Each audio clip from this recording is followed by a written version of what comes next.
Library का main objective यही है कि एक बच्चा पढ़ रहा है तो उसको देखकर दूसरे को पढ़ने का मन करता है।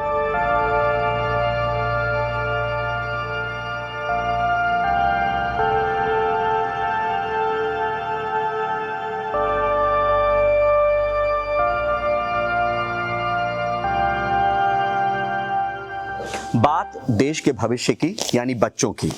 सरकार अपने स्तर पे बहुत सारी चीज़ें कर रही हैं, लोग अपने स्तर पे बहुत सारी चीज़ें कर रहे हैं, और इसी को जानने के लिए आज हम पहुंचे हैं उत्तर प्रदेश के गाज़ियाबाद के लोनी के खरखरी गांव में।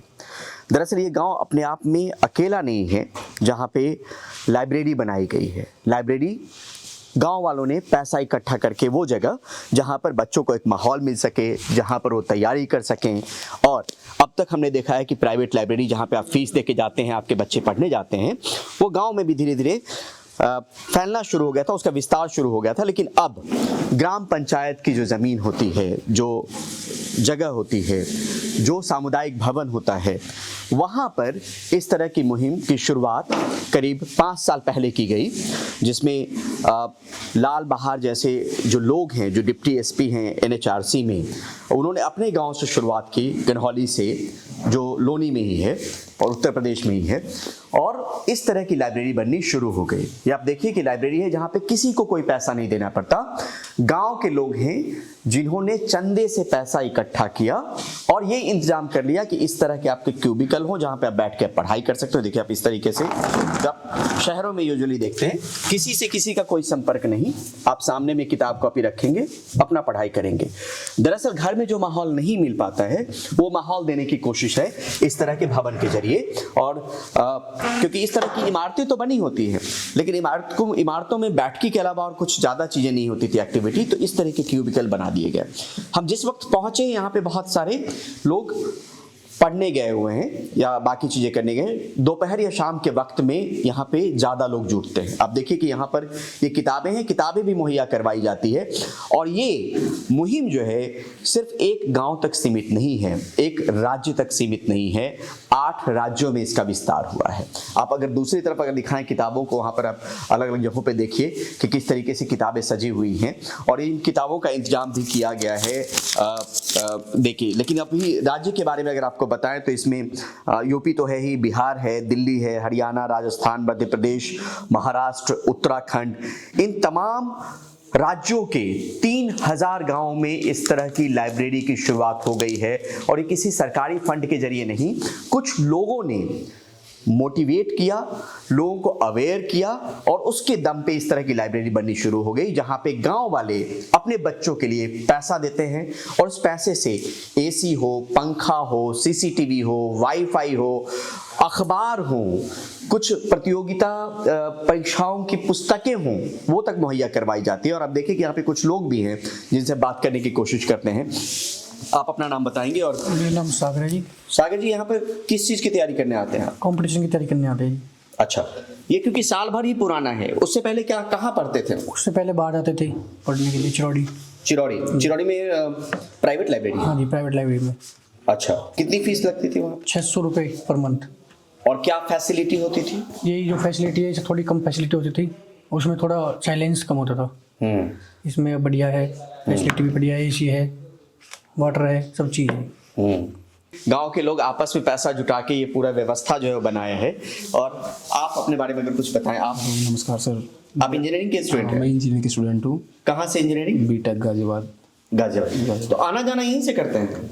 पहले जब लाइब्रेरी नहीं होती थी तो आना जाना पढ़ने के लिए कॉलेज जाना पड़ता था। अब गांव वालों ने व्यवस्था कर दी है तो कॉलेज का आना जाना बच गया है। जो कॉलेज में जाने के बाद जितना वहाँ का माहौल है, तुम पता है, पढ़ाई नहीं होती, तो लाइब्रेरी और वक्त भी जाता है। हाँ, और हम अपना सेमेस्टर का पूरा यहीं से कर लेते हैं, कॉलेज जाने की जरूरत नहीं पड़ती है। और आप कितने दिनों से आ रहे होंगे? मतलब ये साल भर में जब शुरुआत हुई तो? हम तो गाँव के ही बच्चे हैं और जिस दिन से बनी उस पहले दिन से यहाँ आ रहे हैं। 16 मार्च को इसका उद्घाटन हुआ, 16 मार्च से कंटिन्यू है। लेकिन ये जो मुहिम है वो सिर्फ अभी की नहीं है, ये 5 साल पहले से चल रही मुहिम है जो अलग अलग गांवों में धीरे धीरे पहुंच रही है। और आप भी अगर अपने गांव में चाहते हैं कि इस तरह की व्यवस्था हो तो यहाँ से टीम आपसे संपर्क भी कर सकती है। ये वो टीम कोई वैसी टीम नहीं है, सब लोग अपनी नौकरी पेशे में हैं, लेकिन उनको लग रहा है कि लोगों को जागरूक किया जाए, मोटिवेट किया जाए, उनकी जो खाली पड़ी जगह है, ज़मीन है, उस ज़मीन का सदुपयोग किया जाए, और इसी को लेकर इस तरह की शुरुआत की गई। आपसे भी दो चार शब्द अगर समझना चाहें। जी, अपना नाम बता दीजिए। दीपांशु जी, जीके पढ़ रहे हैं अभी? हाँ जी। अच्छा, किस चीज़ की तैयारी चल रही है? सर जनरल कंपटीशन की, मतलब एसएससी, रेलवे? एसएससी, रेलवे वगैरह। यहाँ पे अमूमन लोग वही होंगे जो यहाँ पे जो लोग आते हैं, जो बताया गया, SSC, railway, banking, constable, police में भर्ती, और सफलताएं भी मिली हैं। जो 3000 गांव की बात हम कर रहे हैं, जो 3000 लाइब्रेरी की बात कर रहे हैं, जब आपको एक माहौल इस तरीके से मिलता है तो वहाँ पे सफलता मिलती है, और पढ़ने का जज्बा भी होता है। दूसरे को देख के लोग पढ़ते हैं। जी सर, यही मेन लाइब्रेरी का मेन ऑब्जेक्टिव यही है कि एक बच्चा पढ़ रहा है तो उसको देखकर दूसरे को पढ़ने का मन करता है, जो कि घर में नहीं होता। घर में करते हैं, थोड़ी देर पढ़ दिया, फिर लगता है कि चल थोड़ी देर बाद पढ़ लेंगे, तो पूरा दिन यहाँ आते हैं तो हाँ ये लगता है कि सामने वाला पढ़ रहा है तो हम भी पढ़े। कंपटीशन फील होता है यहाँ पे। ये मेन मतलब लाइब्रेरी। यहाँ पर दूसरी तरफ अगर कहें, ये देखिए, ये वाईफाई है, कोई चार्ज नहीं देना है आपको इस जगह का। आप देख लीजिए, आप समझ पाएंगे। अगर आपने देखा हो प्राइवेट लाइब्रेरी जहाँ पे आपके बच्चे जाते हो, या आपने देखा हो, इसी तरीके की व्यवस्था होती है। क्या होता है लाइब्रेरी? वो जगह जहाँ पे शांति से आप पढ़ता है, जहाँ पे कुछ किताबों की व्यवस्था हो, जहाँ पे कुछ सुविधाएं हो, जो बेसिक सुविधाएं होती हैं वो सुविधाएं हो। आप अपना नाम बता दीजिए। मेरा नाम कृष्ण है जी, मैं खरखड़ी का ही वासी हूँ सर। तो मैं धन्यवाद देना चाहूँगा मेरी जो गांव के जो जिन्होंने सहयोग दिखाया है इस लाइब्रेरी बनाने के लिए, और जो हमारी कमेटी टीम है, इसका धन्यवाद देना चाहूँगा। बहुत ज़्यादा फ़ायदा हो चुका है सर कि गांव के बच्चों को एक माहौल मिल पा रहा है।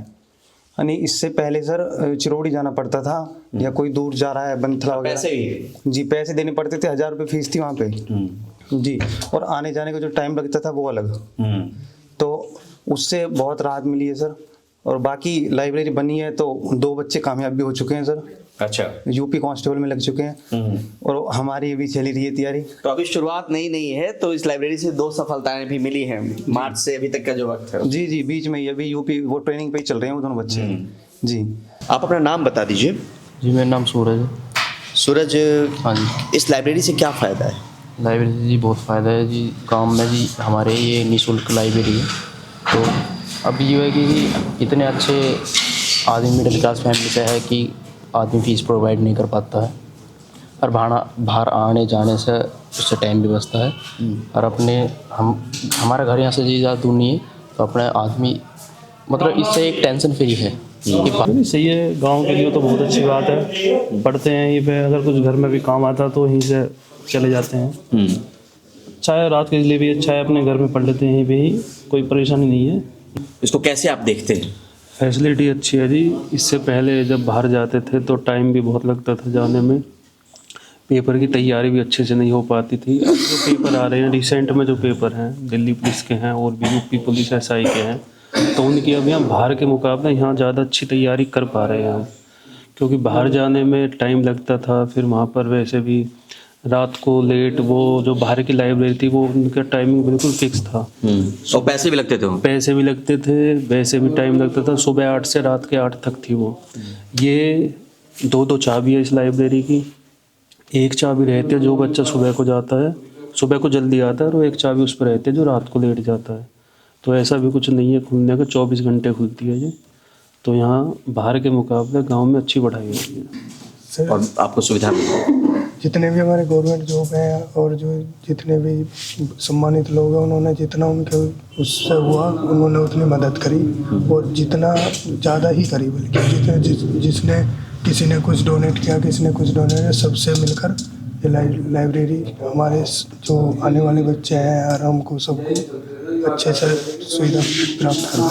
देखिए, इस तरह की व्यवस्थाएं, मैंने कहा ना कि 3000 गाँव में है, तो वहाँ तो हम नहीं जा सकते, लेकिन हम ये ज़रूर बता सकते हैं कि इसी तरीके की कमोवेश व्यवस्था यहाँ पे। अब देखिए, यहाँ पे कोई नहीं है, लेकिन ये किताब यहाँ पे रखे हुए हैं, ये यहाँ से इंतजाम किया गया है। ऊपर कुछ चीज़ें आप देखिए कि आपको रखी हुई हैं जो लाइब्रेरी में इंतजाम किया गया है। और एक वक्त में ये व्यवस्था भी जरूरी होती है। कई बार आपके पास उतने पैसे नहीं होते कि आप इंतजाम खुद से कर पाएं। तो क्या कहेंगे, क्या IIT का पूरा सिलेबस रखा हुआ है 25,000 रुपये का, जो आप एक नॉर्मल बुक्स दुकान से जाके खरीद नहीं सकते। अच्छा, ये 25,000 रुपये की एक किताब IIT ऑल इंडियन जी, इसकी पूरी किताब है। ये देखो IIT का पूरा सिलेबस ऊपर उधर भी है। 10,000 रुपये की किताब है वो। हाँ, उधर भी दूसरी तरफ भी अगर कोई IIT क्रैक करना चाहता है इस सिलेबस को पढ़ लीजिए, बहुत ज़्यादा सुविधा है गाँव में। देखिए, दरअसल आप तमाम लोग जो डेमोक्रेसी के दर्शक हैं उनको अगर हम बताएं तो मैं भी एक गांव से हूं, बिहार के गांव से हूं, और इस तरह की व्यवस्थाएं वहां पे नहीं होती थी। हाँ, लेकिन जहां पे दरभंगा में रह के पढ़ा वहां पे जरूर हम लोगों ने 2 तरह की व्यवस्था कर रखी थी। वीकली वहां पे जाते थे, क्योंकि शहर में आपको सामुदायिक भवन नहीं होता है, तो स्कूल में हमने इंतजाम कर रखा था कि बुधवार को शाम 4 बजे के बाद और रविवार को सुबह 7 बजे से यूथ फोरम और फ्रेंड्स क्लब के नाम से 2 वेंचर चलता था जो स्टूडेंट ही रन करते थे, और उसमें हम भी शरीक होते थे। कुछ थोड़े बहुत पैसे देने पड़ते थे हमें, बाकी वो सरकारी जो स्कूल है उसकी जगह हमें मिल जाती थी और माहौल पूरा मिल जाता था कंपटीशन की तैयारी करने को लेकर। लेकिन जिस गांव से मैं आता हूँ वहाँ पे इस तरह की व्यवस्था आज भी नहीं है, जबकि होनी चाहिए, क्योंकि गाँव में जब स्कूल है, जब बच्चे पढ़ रहे हैं, और हम जब मंदिर मस्जिद के लिए पैसा इकट्ठा कर सकते हैं उसको बनवाने के लिए, तो बच्चों को लेकर इस तरह की व्यवस्थाएं क्यों नहीं हो सकती। खासतौर पे ये सवाल उन लोगों से हैं जो अपने गांव में ये देख पा तो रहे होंगे कि बच्चे पढ़ने वाले हैं, लेकिन इस तरह की व्यवस्था नहीं होगी। तो यहाँ पे लड़कों का अलग इंतजाम है, लड़कियों का एक अलग इंतजाम है। ये दवा चिकित्सालय भी है यहाँ पे, और ये लड़कियों के लिए यहाँ पे इंतजाम किया गया है। यहाँ पे अभी कोई दिख नहीं रहा है, लेकिन अब देखिए वो अखबार वगैरह तमाम तरह की चीज़ें रखी हुई हैं, और लड़कियां अलग बैठ के पढ़ सकती हैं, लड़के अलग बैठ के पढ़ सकते हैं, ये इंतजाम किया गया है।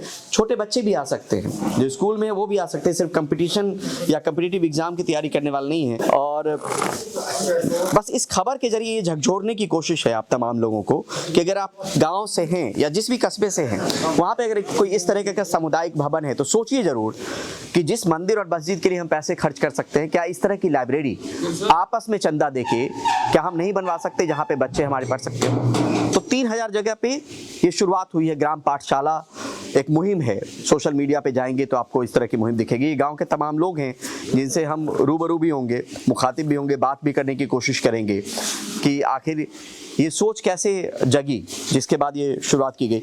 सबसे पहले श्रीपाल जी आपसे समझना चाहते हैं, श्रीपाल जी हैं जिन्होंने मदद की यहाँ तक पहुँचने में। गांव का रास्ता बहुत टेढ़ा होता ही है। जी सर, मेरा नाम श्रीपाल है। जी श्रीपाल जी, आप क्या कहेंगे, आप इसी गांव के हैं? हाँ, मैं इसी गांव से हूँ जी। फिलहाल मेरा रेजिडेंस भी लौनी है जी, लेकिन फिर भी मैं यहाँ आता जाता रहता हूँ। हम ये कहेंगे कि ये जो सोच बनी जी, ये सोच कैसे बनी कि इस तरह के अंजाम ये हमारे DSP साहब हैं लाल बहार जी, वो अपनी टीम को लेकर के यहाँ पर आए।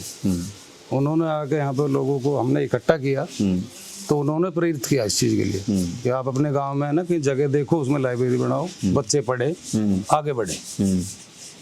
तो ये करीब 5 साल पहले आए थे।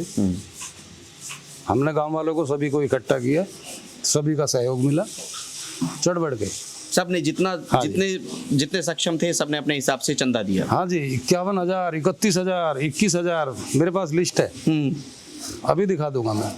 कुछ लिस्ट है, पूर्ण नहीं है, वो आधी है, बनी नहीं है पूरी। अक्सर जब चौपाल में NDTV में रहते हुए हमने खबर की है तो राजनीतिक मुद्दों पे बात होती है चौपाल में। यहाँ पे बच्चों की शिक्षा को लेकर बात हो रही है और ऐसे मुहिम को लेकर बात हो रही है जो अपने आप में आपको प्रेरणा देगा कि इस तरह की मुहिम आपस में पैसा इकट्ठा करके, सब चीज़ें सरकार पे नहीं थोपी जा सकती, कुछ काम हम भी आपस में पैसा इकट्ठा करके कर सकते हैं, और वो इस गाँव में हुआ है। कृष्णपाल जी, मैनेजर, मेरे से इन्होंने पूछा, श्रीपाल ने भाई ऐसे सभी गाँव को बुलाया। हाँ, सभी में पूछा गया भाई क्या करना, जैसा आपकी इच्छा हो वैसे करेंगे, जैसे सहयोग हमसे होगा वैसे सहयोग करेंगे, और अच्छी शिक्षा के लिए तो हम खुश हैं, बहुत ज़्यादा खुश हैं इस बारे में। गांव वालों ने इतना चढ़ बढ़ के, मतलब जो किसकी बस की भी इतना, हमें 10 रुपये देना है तो वो उसने भी काफ़ी कोशिश की है, उसने 100-150 रुपये कोशिश की है। तो ऐसे ही 10-12 लाख रुपये हमने इकट्ठा किया यहाँ। पहले हमारी पंचायत घर थी तो इसको सामुदायिक बना दिया गया, और इसमें आज शिक्षा से हमारे बच्चे निकल रहे हैं। तो हमें खुशी हो रही है उस बात से। मैंने कहा कि बूंद बूंद से घड़ा भरता है, उसी तरीके से जिसकी जितनी श्रद्धा, जितनी शक्ति, उसने उतना पैसा दिया और तब जाके ये पुस्तकालय बन गया, जहाँ पे किसी बच्चे को कोई पैसा नहीं देना पड़ता। अखबार आता है, कुछ कम्पिटिटिव एग्जाम के पुस्तकें रखी हुई हैं, एक उनको माहौल मिलता है, मोटिवेशन मिलता है, कंपटीशन की भावना आती है। ये भी ज़रूरी है, कंपटीशन की भावना। आप दूसरे को देखते हैं तो आप पढ़ते हैं, और यही बड़ी बात है कि यहाँ पर उनको एक माहौल ऐसा मिल गया जहाँ पे सफलता की गाथा लिखनी भी लोगों ने शुरू कर दी है। ये तो अभी बना है, लेकिन 2005 से ये मुहिम जब चल रही है, 2020 से, तो 5 साल से ये जो मुहिम चल रही है ग्राम पाठशाला के जरिए, गांव-गांव में पुस्तकालय की बात, वो 3000 गांवों तक पहुंच चुका है और कई लोग सफल हुए हैं। तो बताने का मकसद ये है कि कई चीज़ें हम सरकार पर थोपते हैं, कई चीज़ें हम सरकार से आग्रह करते हैं, कई चीज़ें हम सरकार से अपेक्षा करते हैं। हो सकता है कि इस खबर को देख के आपके मन में भी प्रेरणा जगे और आपके गांव की कोई इमारत, इस तरीके के सामुदायिक भवन कोई खाली हो जहां पे आपको लगता हो कि इस तरीके से आप इंतजाम कर सकते हैं, तो आप खुद से भी कर सकते हैं। और आप चाहें तो सोशल मीडिया पेज पे, ग्राम पाठशाला के पेज पे जाएं, जिसमें तमाम लोग जो हैं, लाल बहार जैसे जो लोग हैं, अजय पाल जैसे जो लोग हैं, जो शुरुआत से जुड़े, उनसे भी संपर्क साध सकते हैं कि कैसे हम इसको बना सकते हैं। बाकी बहुत कोई रॉकेट साइंस नहीं है। आप छोटा छोटा क्यूबिकल बना दीजिए, कुछ इंतजाम कर दीजिए बेसिक मूलभूत सुविधाओं का, और आपके बच्चे को अपने आप माहौल मिल जाएगा और वो अपने आप सफलता की गाथा लिखनी शुरू कर देंगे।